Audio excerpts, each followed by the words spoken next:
सभापति महोदय, बोलने का मौका दिया इसके लिए बहुत बहुत धन्यवाद। बिजली के बारे में चर्चा हो रही है और मुझे लगता है कि हम यहाँ से निकलकर गांव की जनता के हाल जाने तो हाल बहुत बुरे हैं। मेरे से पूर्व सभी वक्ताओं ने इस बारे में चर्चा करी। मैं ये बात नहीं जानना चाहती, आम जनता को इस बात का पता लग चुका है कि किस तरह से हम 90,000 करोड़ के समथिंग हमारा जो घाटा हम लोग दिखा रहे हैं, कर्जा दिखा रहे हैं, वो सबको पता लग चुका है। टाइम लगे बोले इसमें तो है। लेकिन गांव का किसान हमसे ये बात पूछता है इसमें तो नाम नहीं है कि जब भी हमें पानी की आवश्यकता हुई किसानों को खेतों के लिए, चावल की फसल के लिए, इसमें तो नहीं है मेरे पास तो नाम, तब अघोषित बिजली कटौती हम लोग करने लग जाएं, इसमें नाम है नहीं। और उसमें भी एक ही जिले में दुर्भावनावश भेदभाव किया जाए। मुझे लगता है हम जनता के साथ न्याय नहीं कर रहे। अभी मेरे से पूर्व सम्मान्य गुलाब जी भाई साहब ने कहा कि वास्तव में बिजली का बिल करंट दे रहा है, इसमें कोई दो राय नहीं है। मैं आपको बताना चाहती हूँ कि मेरी विधानसभा जो वास्तव में पूरा एग्रीकल्चर लैंड है, चावल की खेती बूंदी जिले के अंदर होती है।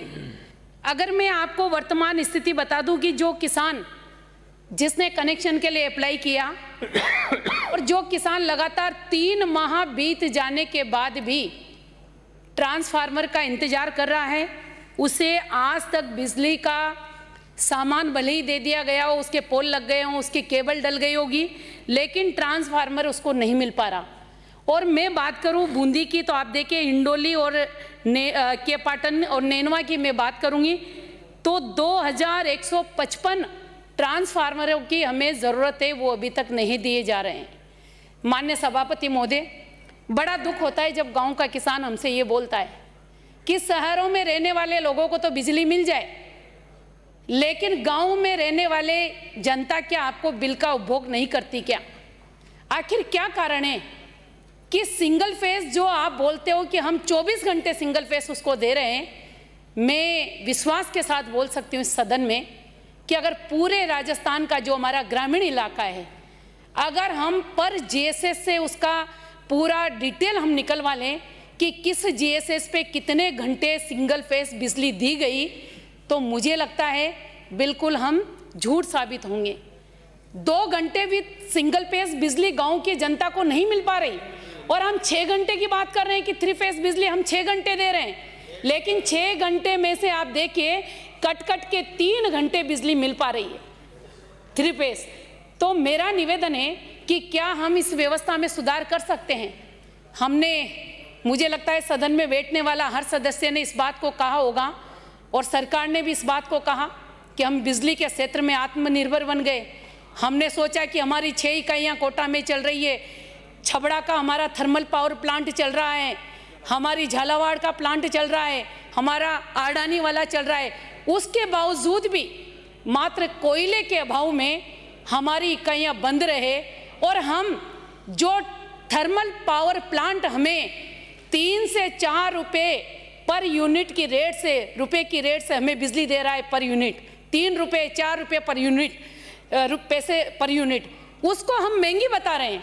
और हम जब हमें आवश्यकता होती है, जैसा कि अभी हमें पता लगा 17 रुपये पर पैसे के हिसाब से हमने 1 यूनिट बिजली खरीदी। आखिर इसमें कारण क्या है? क्या हम बिजली कंपनियां जो लगातार इस राजस्थान के ऊपर हावी होती जा रही है, उनको कहीं ना कहीं हम मुझे लगता है उन्हें लाभ पहुंचाने के लिए ये काम कर रहे हैं, इस ओर हमारा ध्यान जाना चाहिए। और अगर हमने इन कंपनियों पर लगाम कसी तो निश्चित तौर पर राजस्थान का किसान, हाड़ौती का किसान मजबूत होगा। आज हम बात कर रहे हैं किसान को बिजली देने की। मैं कल ही की आपको बात बताऊंगी, मेरे सारसला पंचायत का सरपंच वो मुझे बोलता है कि बहन जी 17 बीघा मेरे जमीन है और लगातार 2 बार से हम लोग देख रहे हैं, पिछली बार भी हमारे क्या हालात हुए, सूखा पड़ गया, उसकी वजह से फसल नहीं हो पाई। इस बार हमारे बारिश इतनी हुई कि हम लोग पूरे गांव के गांव, खेत के खेत समुद्र बन गए, उसके बावजूद भी 2 लाख रुपए का बिल उनको थमा दिया। मुझे लगता है अगर इस तरह का हो रहा है तो ये बहुत गलत है। हम इस तरह शुल्क के नाम से भी उनसे राशि वसूल रहे हैं, और जैसा कि अर्बन सेस हम लोग लगा रहे हैं, और जब हमारे बिल 2 महीने में आते थे, अब प्रति माह हमारा बिल आएगा तो 800 रुपये का जो स्थायी शुल्क दे रहे उपभोक्ता, वो डबल हो जाएगा। इससे बहुत ज़बरदस्त नुकसान उपभोक्ता का हो रहा है। इस ओर भी हमें ध्यान देने की ज़रूरत है। माननीय सभापति महोदय, बड़े दुख के साथ इस बात को बोल रही हूँ, मुझे लगता है कि हम जनप्रतिनिधि हैं, हमारी सरकार के प्रति ये निष्ठा होनी चाहिए कि हम सरकार को, जनता को किस तरह की सुविधा देनी है, उसमें हमारी भागीदारी होनी चाहिए। लेकिन बड़ा दुख होता है जब जीएसएसओ पे हम लोगों को जाकर बैठने पड़ते हैं। मैं आज यहाँ सदन में बैठी हूँ, आप कल की जानकारी ले लें कि मेरी करवाला पंचायत हेडक्वार्टर 15 दिन से ट्रांसफार्मर जला हुआ पड़ा हुआ है। जिस गांव की आबादी 500 की है, वहां का ट्रांसफार्मर जला हुआ है। हम कौन सी कल्पना कर सकते हैं? 52 ट्रांसफार्मर किसानों के जले हुए मेरी विधानसभा क्षेत्र के अंदर है, अभी भी आज ही की पेंडिंग में आपको बता रही हूं। अगर ऐसे हालात रहे, हम जब एक्शन साहब को फोन करें, एक्शन साहब हमें बोल दे कि हमारे पास 16 की डीपी नहीं है, हमारे पास 25 की नहीं है, तो ऐसे में कैसे हम व्यवस्था दे सकते हैं गांव के किसानों को, गांव के आम नागरिक को?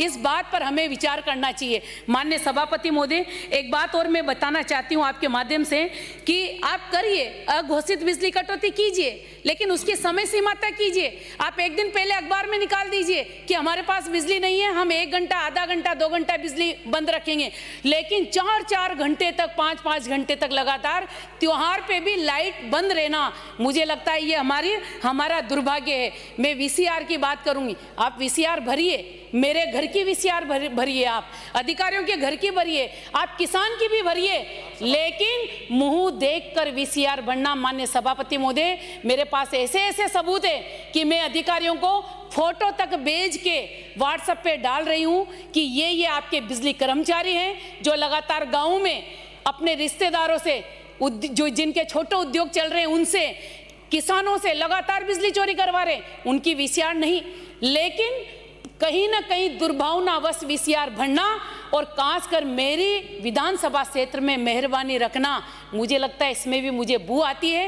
एक जिले में दोहरी राजनीति चलना, इसके ऊपर हमें विचार करना चाहिए। माननीय सभापति महोदय, केडीएल का क्या खेल चल रहा है, मुझे लगता है ये कोटा का दुर्भाग्य है।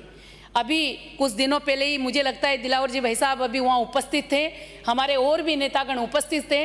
आप देखिए, एक कर्मचारी कॉन्ट्रैक्ट बेस पर जिन्होंने काम पर उनको लिया है, उसका पीएफ कट रहा है, वो लगातार 2 साल से काम कर रहा है। अब उस कर्मचारी की कहीं ना कहीं मृत्यु हो जाए तो ये तो उनका दायित्व बनता है केडीएल कंपनी का कि कोई एक अधिकारी हॉस्पिटल तक पहुंचे, उसे आम जनता लेकर जा रही है हॉस्पिटल में, वो मर भी गया और 7-7 घंटे तक कोई कर्मचारी, कोई भी कंपनी का कर्मचारी नहीं आए। ये कोटा का दुर्भाग्य है, और उसके बावजूद आज तक उसको उसकी राशि नहीं दे पाना, ये बहुत बड़ा दुर्भाग्य है। और इसके साथ साथ मुझे कल ही पता लगा कि जैसे ही बिजली बंद थी, वो पोल पर चढ़ा और बिजली चालू हो गई। उसके बाद मुझे कल पता लगा, मुझे मोहल्ले के लोगों ने बताया कि जहां पर यह हादसा हुआ है वहां एक छोटा सा कोई तेल का उद्योग लगा हुआ है, और केडीएल वाले इतनी चालाकी से उस पैसे की भरपाई करने के लिए उस छोटा सा जिसका उद्योग है उसको बोल रहे हैं, उसके ऊपर दबाव बना रहे हैं कि ये आपकी गलती से आपका सिस्टम बिजली का यहाँ लगा हुआ है उससे वापस करंट दौड़ा और उसी से उस व्यक्ति की मृत्यु हो गई। निश्चित तौर पर केडीएल पर हमें अंकुश लगाना चाहिए। लगातार जनता के साथ लूट खसोट करना, एक बल्ब 50 वाट का जिस व्यक्ति का चल रहा है, मुझे मालूम है उड़िया बस्ती भाई साहब यहाँ बैठे हैं, दिलावर जी भाई साहब, इनसे पूछिए जो लोग 2000 रुपये महीने कमाते हैं बर्तन साफ करके, ऐसी गरीब बस्ती के अंदर 20-20 हजार रुपये का बिल आ जाना, ये केडीएल के द्वारा लूट खसोट करना है। इस बात पर हमें विचार करना पड़ेगा। और इसी के साथ मैं एक बात और निवेदन करना चाहूँगी कि हम छीजत कर रहे हैं। मैं ईमानदारी के साथ कहना चाहती हूँ, अगर इस छीजत को हम रोकना चाहते हैं, जो छीजत के नाम पर लगातार हम जनता को गुमराह कर रहे हैं, तो हमारे कर्मचारी, हमें ये तय करना पड़ेगा कि किस किस जीएसएस पे कितनी कितनी छीजत है और उस छीजत के लिए कौन कर्मचारी अधिकारी दोषी है, क्योंकि उन्हीं की सह से ये सब कुछ हो रहा है।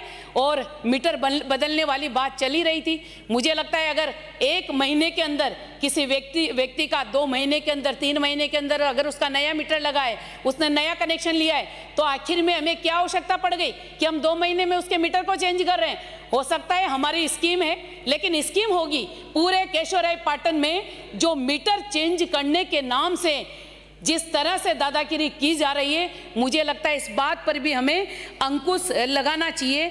और एक और निवेदन करना चाहूँगी, क्योंकि कोटा से मेरा काफ़ी नाता रहा है, ये कंपनियां हमें दिवाला करके छोड़ेगी, इसमें कोई अतिशोक्ति नहीं है।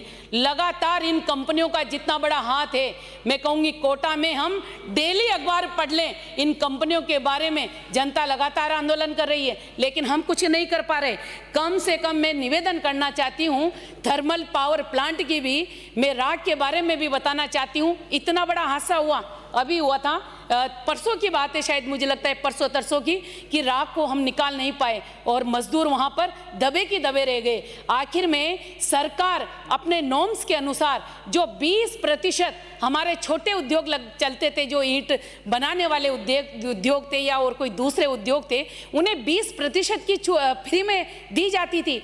आज हम उसको टेंडर प्रक्रिया से दे रहे हैं, वो उठ नहीं पा रही। आखिर में इसके पीछे भी कारण क्या है? और इतनी सरकार कहीं ना कहीं सब कुछ वसूलना ही चाह रही है, उसके बावजूद भी हमारे हालात ऐसे बने हुए हैं, तो इस बात पर हमें विचार करना चाहिए। एक मेरा निवेदन हो रहा है कि हमारे लगातार नए 33 kV GSS के जो प्रस्ताव बनाकर हम लोगों ने भेज रखे हैं, उसे भी तुरंत प्रभाव से सरकार के द्वारा कहीं ना कहीं उनका मुझे लगता है कि सैंक्शन किए जाएं, तो हमारे वहाँ की जो बिजली की परेशानी है उसे हम दूर कर पाएंगे। साथ ही साथ एक ये भी निवेदन करना चाहूँगी कि पूरे राजस्थान के अंदर हम कहने को तो हम बोल देंगे कि हमारे लाइनमैन है, हमारे जयन है, लेकिन नीचे के हालात ये है कि एक्शन परेशान, हमारे आईएन परेशान, और जयनों के मैं कहूँगी कि जितने भी हमारे एक फीडर पे हम काउंटिंग कर लें कि जितने हमारे लाइनमैन लगे हुए हैं, एक भी लाइनमैन मौके पर नहीं रहते। अभी कुछ दिनों पहले ही मेरी विधानसभा में माधोराजपुरा फीडर पर जो प्राइवेट व्यक्ति को रखते हैं ये लोग, उसकी मृत्यु हो गई, कोई उसको संभालने वाला नहीं आया। और ऐसे ही लगातार मैं देख रही हूँ। रात को मैंने अभी 8 दिन पहले की घटना है कि प्राइवेट आदमी को भेज दिया और वो 2000 रुपये मांगने का प्रयास कर रहा है। मुझे लगता है ऐसे काम नहीं चलेगा। हमारे लाइनमैन कागजों में काम कर रहे हैं, मात्र पेमेंट उठाते हैं 2-2, 3-3 हज़ार रुपये में। और मुझे लगता है बहुत से जो इस तरह के उन्होंने कॉन्टैक्ट बेस पे रख रखे बिना उसके, वो बोलते हैं कि हमें पैसे नहीं देते, हमें कोई पेमेंट भी नहीं देते, हमें जनता से वसूलना पड़ता है। तो आखिर में जनता से क्यों वसूला जाता है, इस बात पर भी हमें रोक लगानी चाहिए। और लास्ट में मेरा एक निवेदन और है, ये बहुत बड़ी घटना है। ऊर्जा विभाग का हमारा जो राजस्थान राज्य विद्युत उत्पादन निगम है, इस लिमिटेड की मैं कहूँगी जयपुर मुख्यालय की कितनी बड़ी घटना है। आपको सबको इस बारे में चर्चा भी पहले हुई है, पेपर में भी आया है। हमारे जो मुख्य अभियंता थे स्वर्गीय राजेश जी गुप्ता, मुझे लगता है किसी एक इतने बड़े अधिकारी को और समझदार अधिकारी को कर्मचारी इस तरह से परेशान कर दे कि उसे आत्महत्या करने के लिए मजबूर होना पड़े, इस बात की ओर हमारा ध्यान देना चाहिए।